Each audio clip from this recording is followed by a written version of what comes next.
My name is Melissa Wilson, and I still can't believe I spent $10,000 on a Thanksgiving dinner I wasn't even allowed to attend. 3 months ago, when my mother called asking for help with this year's family gathering at their Connecticut estate, I was actually touched.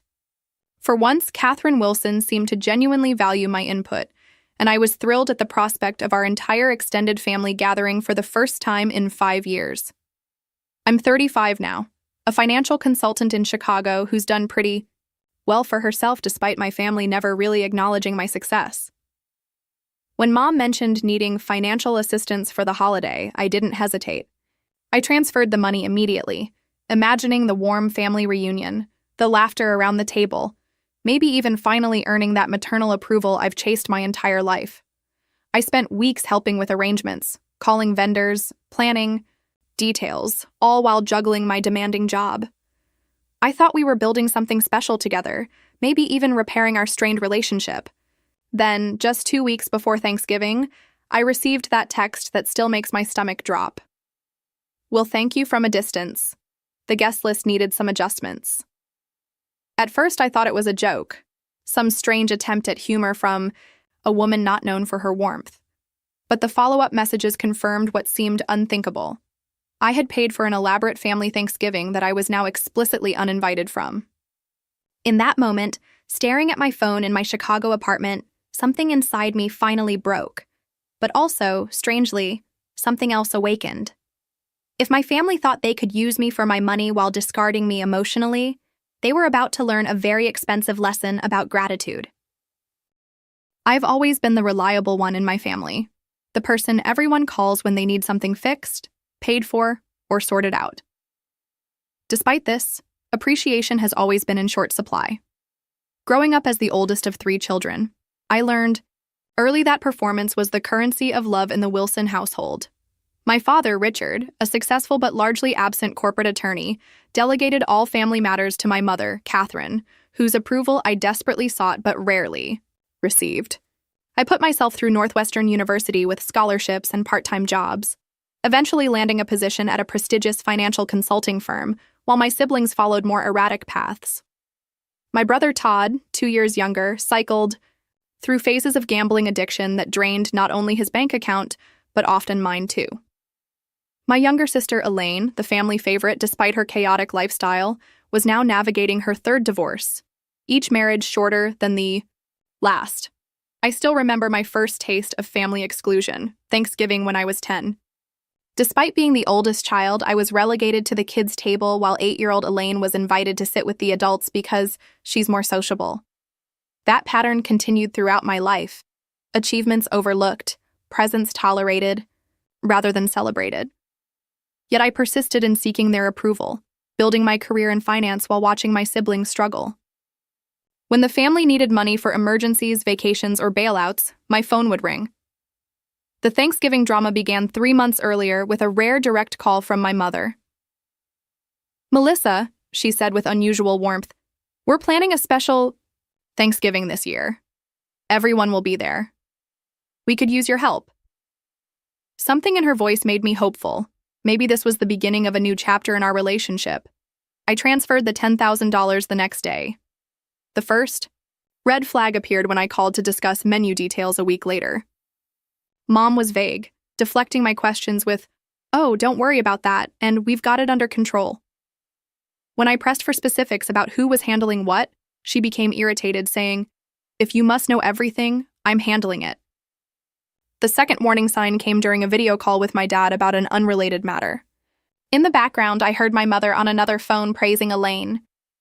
"Your help with Thanksgiving preparations has been invaluable, sweetie." Elaine hadn't contributed a dime or a minute to the planning.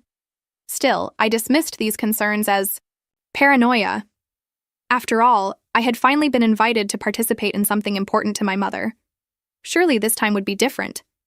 As October progressed, my involvement in Thanksgiving expanded far beyond that initial financial contribution. When Mom mentioned struggling to find a caterer who wasn't already booked, I immediately thought of my college roommate Jennifer, who now owned a successful catering company in Hartford, just 40 minutes from my parents' home. I made the calls, negotiated a friends and family rate, and personally selected the menu, traditional with some gourmet touches like truffle mashed potatoes and maple bourbon glazed carrots. "This is going to be amazing, Mel," Jennifer told me during our planning session. "Your family is lucky to have you putting this together." Those words meant more than she knew. Beyond the food, I arranged for the rental of elegant tables, chairs with ivory cushions, fine linens, and tasteful fall decorations. I spent evenings researching wine pairings, eventually selecting and paying for premium bottles that would complement each course. I ordered specialty liquors for my uncle's favorite cocktails and non-alcoholic options for my pregnant cousin. Each detail was carefully considered, each dollar spent an investment in what I hoped would be a turning point in my family relationships. I even took 2 personal days off work to fly to Connecticut for a tasting with Jennifer and to finalize the seating arrangements with my mother. During that visit, Dad seemed genuinely appreciative, squeezing my shoulder and murmuring, "This is really something special you're doing, kiddo." Mom, however, was distracted and dismissive, barely acknowledging the tasting samples Jennifer had prepared especially for us. When I suggested adjustments to the dessert selection, Mom waved her hand and said, "Whatever you think is best." But her tone suggested indifference rather than trust. One evening during that visit, I overheard her on the phone with Elaine discussing Thanksgiving. "Yes, we'll finalize everything on the planning call tomorrow." A call I hadn't been invited to join. When I casually mentioned it over breakfast, Mom claimed it was just about some family gossip, nothing important. I chose to believe her, despite the sinking feeling in my stomach. Before flying back to Chicago, I had coffee with my brother Todd. "Mom's planning something special for Thanksgiving," he mentioned, then looked uncomfortable, as if he'd said something he shouldn't have. When I pressed him, he backpedaled, claiming he meant the whole event was special. I returned to Chicago with a mixture of excitement and unease, throwing myself into work while continuing to coordinate Thanksgiving details remotely. The spreadsheet of expenses grew, but I told myself it would all be worthwhile when we finally gathered as a family, and they saw everything I had done to make the day perfect. 3 weeks before Thanksgiving, I noticed a shift in communications about the event. The family group chat, usually bustling with Thanksgiving discussions, suddenly went quiet whenever I joined the conversation. Questions I posed about arrival, times or parking arrangements went unanswered or received vague responses. More concerning were the separate text threads I occasionally glimpsed referenced in conversations, planning discussions I wasn't part of. When I texted my mother about the final menu confirmations Jennifer needed, she responded curtly, "I'm too busy to talk about trivial matters right now." Trivial matters? The menu she had asked me to arrange and pay for was now trivial? The following day, my Aunt Patricia called to ask about parking arrangements for the event. When I mentioned I'd be arriving early to help set up, there was an awkward pause. "Oh," she said.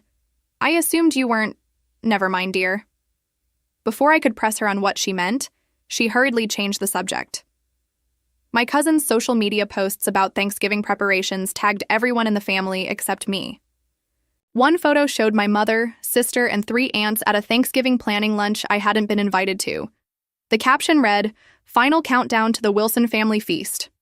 When I commented with suggestions about the centerpieces they were discussing, my comment received no likes or responses, unusual in my engagement-happy family. Then came the most blatant slight. I discovered through my cousin's Instagram story that her wife Bethany, a woman who had once drunkenly insulted my career choice at a family wedding, had been added to the Thanksgiving committee. Bethany, who had been in the family less than 2 years, was apparently more integral to planning than I was.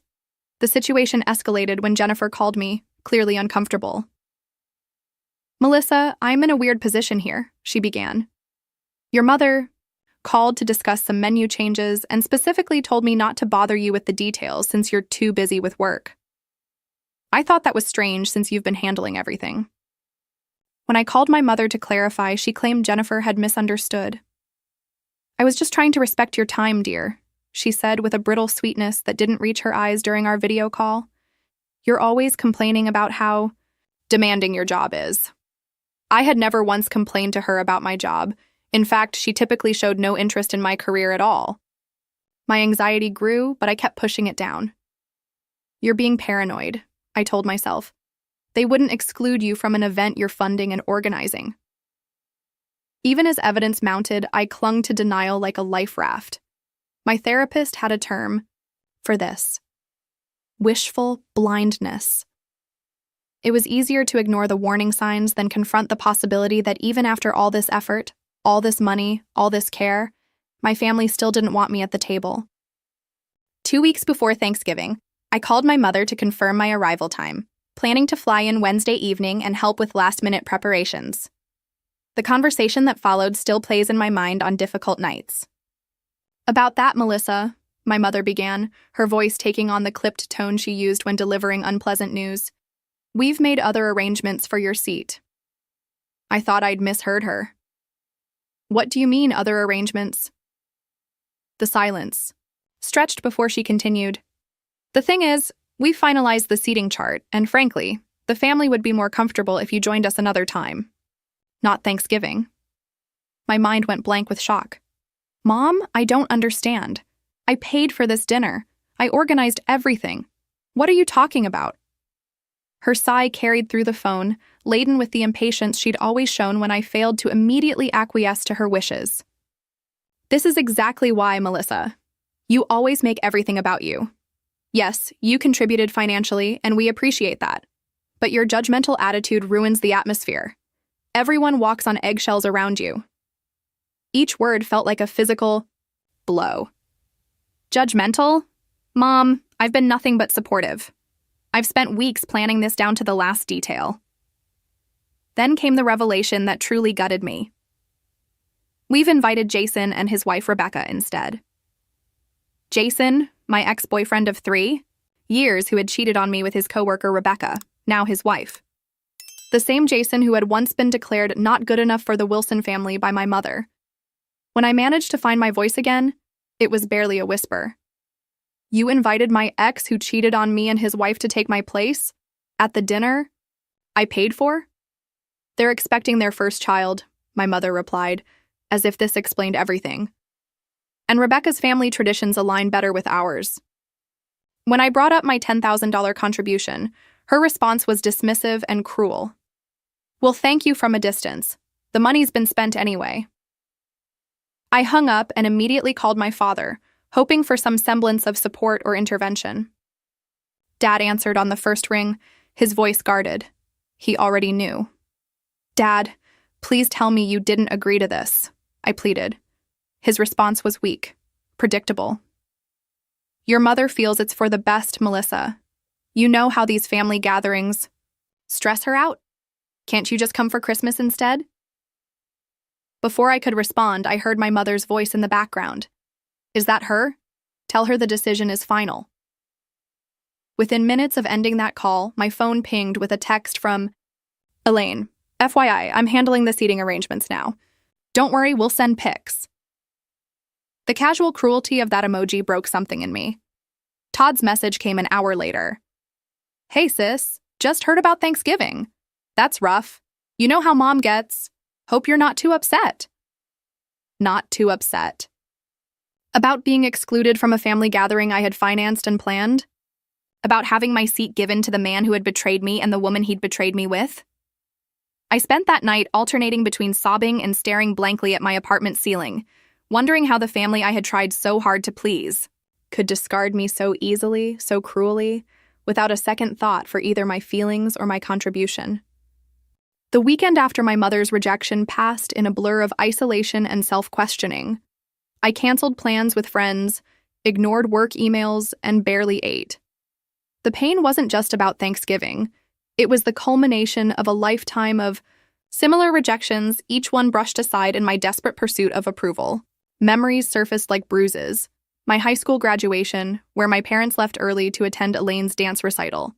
My college scholarship award ceremony they skipped for Todd's baseball game. The promotion celebration where my mother spent the entire dinner criticizing my choice of apartment, car, and boyfriend. Monday morning, I dragged myself to my standing appointment with Dr. Martinez, my therapist of 2 years. As I recounted the Thanksgiving situation, she leaned forward. With unusual intensity, "Melissa, do you see the pattern here? This isn't an isolated incident, this is emotional abuse, and it's been happening your entire life." I flinched at the word abuse. It seemed too harsh, too dramatic for family dynamics I'd normalized decades ago.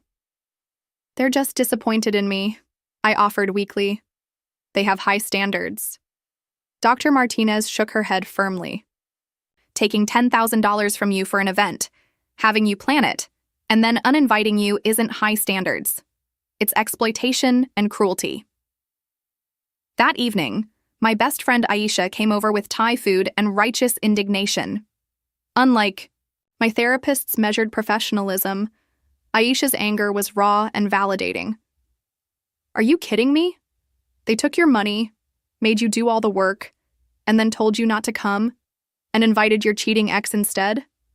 Mel, your family is toxic as hell." Later that night, unable to sleep, I made the mistake of checking social media. My mother had posted photos of Thanksgiving preparations with the caption, "So blessed to be able to host our family this year. Special thanks to everyone contributing to make this a memorable holiday." In the comments, relatives praised her generosity and organizational skills. There was no mention of my financial contribution or planning efforts. Even worse, my cousin Rachel had posted, "So excited for Aunt Catherine's famous Thanksgiving. No one does it like her." The famous Thanksgiving menu had been entirely my creation, selected and paid for by me, prepared by my friend Jennifer. I scrolled further and found a post from my sister showing her and Bethany selecting centerpieces, the exact centerpieces I had ordered and paid for 3 weeks earlier. The caption read, "Final touches on our Thanksgiving planning. So much work goes into making these family traditions special." The deliberate erasure of my contributions forced me to confront an uncomfortable truth. My family had been using me financially while emotionally discarding me for years. This wasn't new behavior. It was just more blatant than usual. As I lay awake that night, the voices of doubt crept in. Maybe I really was difficult to be around. Maybe I did make everything about me. Maybe I was as cold and judgmental as my mother claimed. I mentally cataloged recent family interactions, searching for evidence of my supposed flaws. Had I said something offensive? Had my success made them uncomfortable? Was I truly so unpleasant that they'd rather have my cheating ex at their table? The spiral continued until dawn broke, leaving me exhausted and confused. Part of me wanted to apologize. For what? I wasn't sure. Just to smooth things over. Another part recognized that I was falling back into the same destructive pattern, accepting blame for others' cruelty to maintain relationships that consistently hurt me. By morning, I wasn't angry anymore. I was hollow, depleted, and deeply sad. 1 week before Thanksgiving, as I was attempting to lose myself in work, an email notification from my mother appeared on my screen. The subject line read, "Additional Thanksgiving items." And for a moment, I felt a surge of hope. Perhaps they'd reconsidered. Perhaps this was an invitation. Instead, I found a small task list of additional items they needed me to pay for. Extra serving platters, a premium bourbon for Uncle Charles, and an upgraded centerpiece for the main table. No mention of my exclusion, no acknowledgement of our last conversation, just more requests for money. The email concluded with a passive-aggressive note.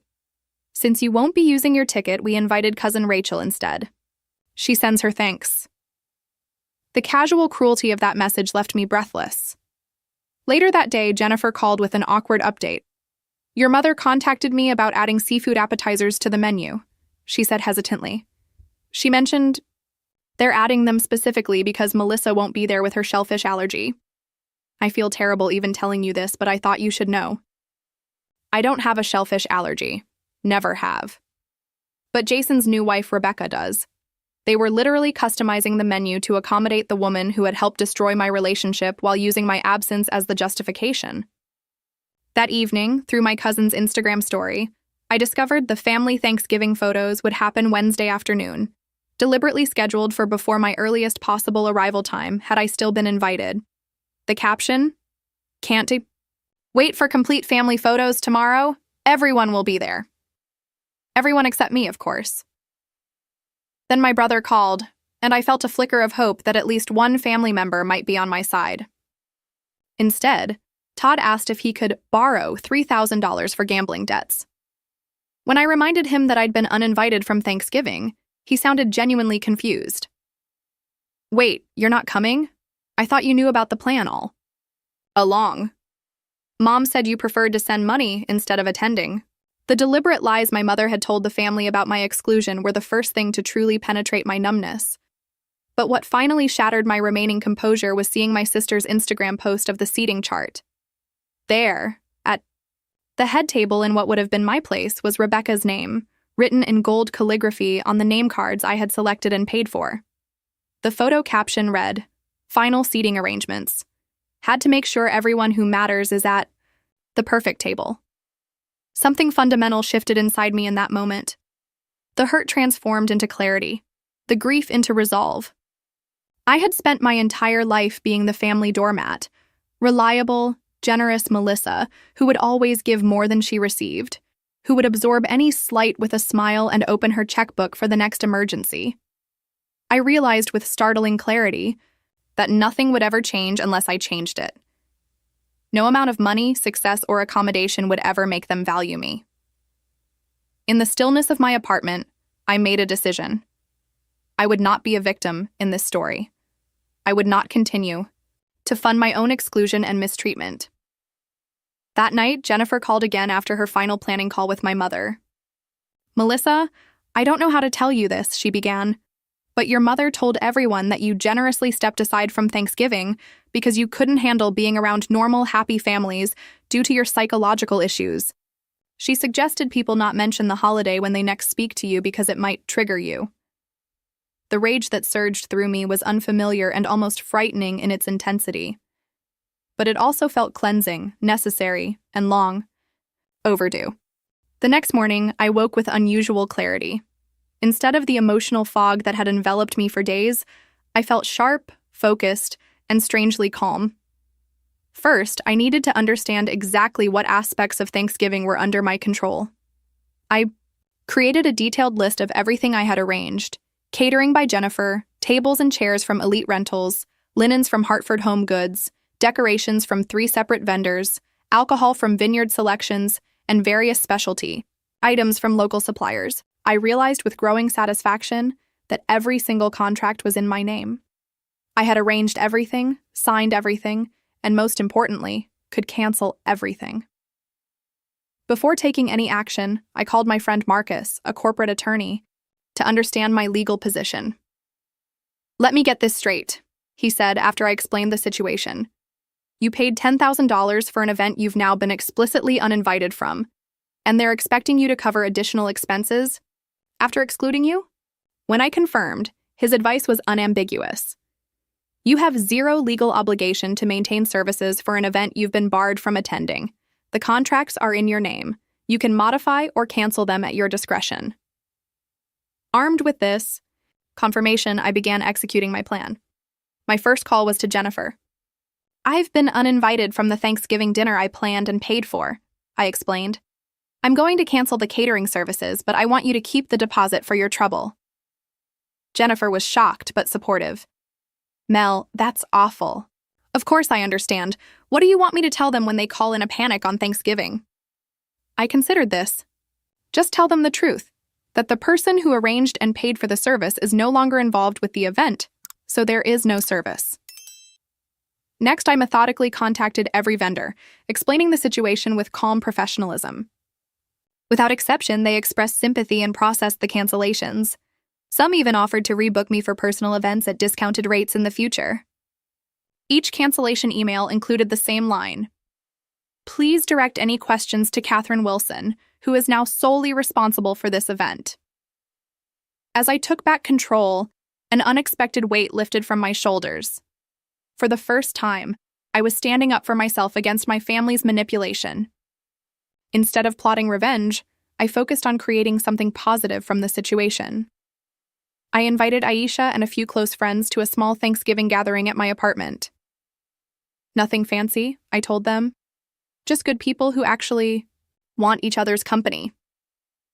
The response was overwhelmingly supportive, with friends offering to bring dishes, decorations, and plenty of wine. Most surprising were the messages from extended family members who had somehow heard about my situation. My cousin Michael wrote, "Just heard what Aunt Catherine did. That's messed up. Mind if I skip the official dinner and join your gathering?" Instead, My Aunt Elizabeth, my father's sister, who had always kept her distance from my mother, called directly. Melissa, I've put up with your mother's behavior for 30 years because of your father, but what she's doing to you crosses every line. Consider me firmly on your side. As Thanksgiving approached, I experienced conflicting emotions: satisfaction in standing up for myself, anxiety about potential fallout, and lingering sadness about the family relationships that might be permanently damaged. Dr. Martinez helped me process these feelings in an emergency session. What you're doing isn't revenge, Melissa, she assured me. It's establishing boundaries. There's a crucial difference. Revenge seeks to hurt others. Boundaries protect you from being hurt again. With her guidance, I drafted responses for the inevitable confrontations to come, practiced techniques for managing anxiety, and worked through the complex grief of finally accepting my family for who they truly were, rather than who I wished they could be. The day before Thanksgiving arrived with an eerie calm. I had taken the entire week off work, ostensibly to recover from a mild case of food poisoning. In reality, I needed space to process what was about to unfold. By mid-morning, I received confirmation that all services had been canceled as instructed. Jennifer texted that my mother had called to confirm the arrival time for tomorrow, and she had delivered the news as planned. She didn't take it well, Jennifer reported. There was screaming, threats of lawsuits, and some creative language I won't repeat. Throughout the day, my phone filled with increasingly desperate messages from my mother about last-minute items they needed me to order. I read each one without responding, noting that she still made no mention of having uninvited me. It was as if that conversation had never happened. By evening, the first hints of panic appeared in the family group chat, which I silently monitored. Has anyone heard from the rental company? My aunt wrote.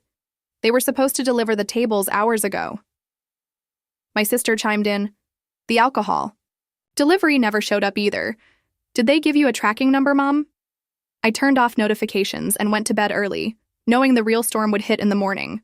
Thanksgiving dawned bright and clear in Chicago. I woke to 37 missed calls, 62 text messages, and 23 voicemails. The first text from my mother came at 6:43 a.m. The caterer didn't show up. Call me immediately. I didn't. By 9:30 a.m., the family group chat had descended into chaos. Relatives who had traveled from across the country were arriving to find an empty house with no food, no tables, no chairs, not even the basic supplies for a Thanksgiving meal. My father called at 10:15, his voice a mixture of anger and desperation. Melissa, please tell me you didn't do this. There are 24 people standing in our dining room with nowhere to sit and nothing to eat. I took a deep breath before responding. Do what, Dad? Exactly what was done to me? I was uninvited from Thanksgiving, remember? Mom said you'd thank me from a distance. Consider this distance. There was a long pause before he spoke again, his voice quieter. Your mother may have handled things poorly, but this affects everyone, not just her. Funny, I replied. That's exactly how I felt when I was told I couldn't attend the dinner I paid for and planned. Shortly after, my mother's hysterical voicemail arrived. How dare you do this to your family? You've ruined everything. I always knew you were selfish, but this is beyond anything I could have imagined. You've embarrassed us in front of everyone. This is unforgivable. My siblings' reactions fell along predictable lines. Elaine sent a series of furious texts calling me every name imaginable, culminating in, You did this because you're jealous of my relationship with Mom. You always have been. Pathetic. Todd surprisingly offered a more measured response. This is extreme, sis, but I get it. Mom went too far this time. The stuff she's been saying about you was way out of line.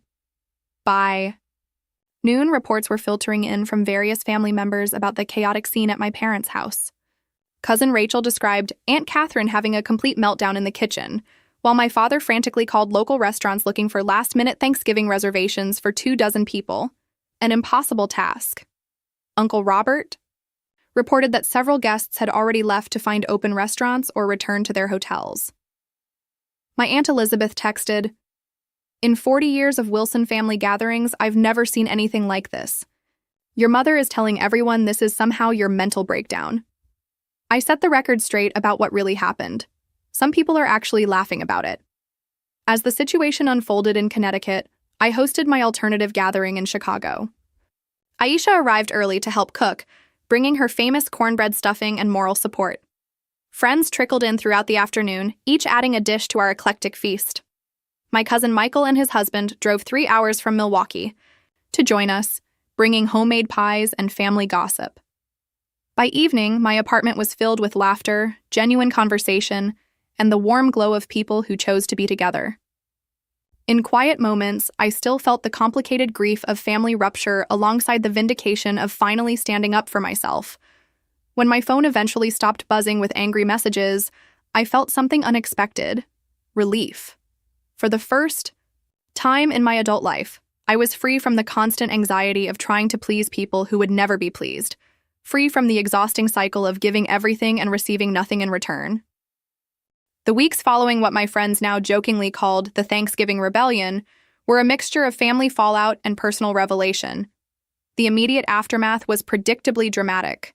My mother told anyone who would listen that I had suffered a psychological break, while my sister spread rumors that my jealousy had driven me to sabotage the family holiday. What surprised me was how many family members reached out to hear my side of the story. My father's brother James called first. "I've watched Catherine manipulate this family for decades, but taking your money and then uninviting you crossed a line. Good for you for standing up to her." Cousins I hadn't spoken to in years messaged with similar sentiments, many sharing their own stories of manipulation by my mother.